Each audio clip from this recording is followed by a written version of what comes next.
પ્રથમ જ્યોતિર્લિંગ એવા સોમનાથ મહાદેવના મંદિરને 1000 વર્ષ પૂર્ણ થતા અનેક કાર્યક્રમોનું આયોજન થયું છે। ત્યારે ધોરાજી ઉપલેટાના ધારાસભ્ય મહેન્દ્ર પાડેલિયાએ સોમનાથ સ્વાભિમાન પર્વની ઉજવણી કરી હતી, જેમાં તેણે જેતપુર ભીડભંજન મહાદેવના સાનિધ્યમાં ખાસ દર્શન કર્યા હતા।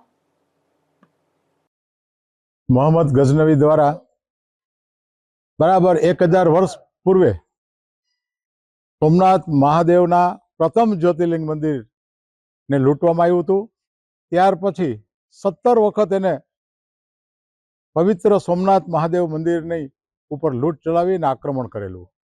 ત્યારે આપણા સુરવીર વીર ગતિ પામેલા ક્ષત્રિયો હમીરસિંહ ગોહિલ જેવા અનેક શહીદ થઈ ગયા અને ભગવાન મહાદેવની રક્ષા કરી। એના ભાવરૂપે આજે 2026માં સોમનાથ સ્વાભિમાન પર્વની ઉજવણી આપણા યશસ્વી વડાપ્રધાન નરેન્દ્રભાઈ મોદીના નેતૃત્વમાં થઈ રહી છે।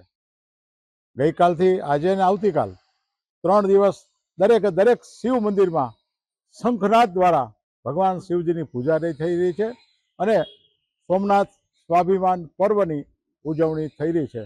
આજે ધારાસભ્ય મહેન્દ્ર પાડલિયા આપ સૌને અપીલ કરું છું કે 11 તારીખે સવારે 9 વાગે સોમનાથ મહાદેવ મંદિરની અંદર મંદિરના પરિસરમાં ભવ્ય શોભાયાત્રા થવાની છે અને આપણા યશસ્વી વડાપ્રધાન આપણે આનો સંદેશો પણ આપવાના છે।